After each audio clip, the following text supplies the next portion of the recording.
જો ગણાત્રા, મને સત્યપ્રિય સ્વામીએ કહ્યું છે કે હર્ષદ કાકાએ આ ફાઇનલ પ્રૂફ જોઈ લીધું છે, તે તરત પ્રેસમાં છાપવા આપી આવવાનું છે. પણ આ કામે હર્ષદભાઈનું જ છે. ઓ ભાનુભાઈ, ઓ મહીજીભાઈ, જય સ્વામિનારાયણ. તમે અહીંયા ઉભા છો, મને તો ખબર જ નથી. અરે મારે ગણાત્રા, શું ચાલી રહ્યું છે આ? જુઓ બાજુ કાકા, અમારે હર્ષદ કાકાના આ પ્રૂફ પ્રેસમાં પહોંચાડવાના છે. મને હર્ષદભાઈએ કહ્યું છે કે એરપોર્ટ પર લંડન થી બે બહેનો આવવાના છે, તેમને લેવા જવાની વ્યવસ્થા કરવી. અને મને હર્ષદભાઈએ કાનૂની કામ માટે બોલાયો છે. અને મને સોવિયતના ફંડ માટે લોકોને મળવા જવા માટે બોલાયો લાગે છે. કેવું પડે હા? હર્ષદભાઈ એક સાથે ઘણા બધા કામ સંભાળે છે. અરે હાસ તો, એ તો હું વર્ષોથી જોતો આવ્યો છું કે હર્ષદભાઈ મંદિરના બધા કામમાં જોડાઈ જાય, કોઈ વાતમાં ના નહીં. ને ખૂબી તો એ છે કે મંદિરના કામે જાય તો બસમાં જવાનો આગ્રહ રાખે, ટેક્સીમાં પૈસા ના બગાડે. આ હું વર્ષોથી જોતો આવ્યો છું. તમને ખબર છે ગયા ગુરુવારે શું થયું? ના, એટલે શું થયું?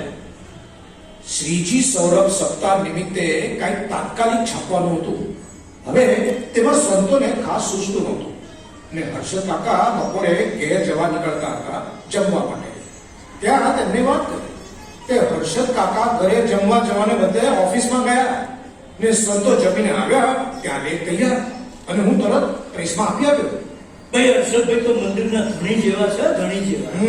એ તો હું વર્ષોથી જોતો આવ્યો છું કે યુવક મંડળમાં વાતો કરવા જાય તેવી જ રીતે સમાન ભાવે મહિલા મંડળના કાર્યકરોને પણ માર્ગદર્શન આપે.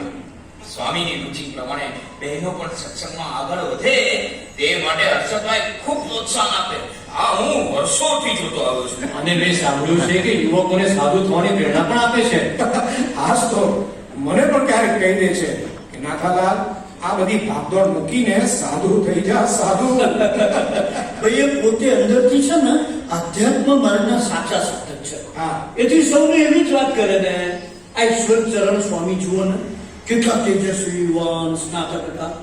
એક આશાસ્પદ પ્રતિષ્ઠિત વ્યક્તિ બની કુટુંબને સંપન્ન કરવા, પણ હર્ષદભાઈએ વિના સંકોચે એમને સાધુ કર્યા. અરે એકલા ઈશ્વર સ્વામી જ ક્યાં, આ હું તો વર્ષોથી જોતો આવ્યો છું કે 1961માં યોગીજી મહારાજે 9 યોગેશ્વરોને દીક્ષા આપી. એમાંથી ઘણાને હર્ષદભાઈએ જ પ્રોત્સાહન આપેલું. એમને બે યુવકોને રાખતા, રમાડતા, જમાડતા. અને હું તો વર્ષોથી જોતો આવ્યો છું એમની ધગસ. 1972માં પણ પ્રમુખ સ્વામીના હાથે મુંબઈમાંથી જે યુવકો સાધુ થયા એમને પણ હર્ષદભાઈએ જ વાતો કરતા. અરે વાતો કે પ્રવચન, કથા કે ગોષ્ઠી, લેખો કે પુસ્તકો, ગુજરાતી, હિન્દી કે અંગ્રેજી, હર્ષદભાઈ ખરેખર શબ્દોના બાદશાહ છે. અરે ભાષા તો તેમને માટે એક વાંસળી છે, જેના દ્વારા મહારાજ સ્વામીના ગુણ ગાયા જ કરે છે. એવા એ સાચા અર્થમાં એક અનોખા અક્ષર યાત્રી છે. અરે હું તો વર્ષોથી જોતો આવ્યો છું એમના મુખે એક જ વાત, અક્ષરની, અક્ષર પુરુષોત્તમ ઉપાસનાની. લ્યો, આ હર્ષદ કાકા આવ્યા. જય સ્વામિનારાયણ.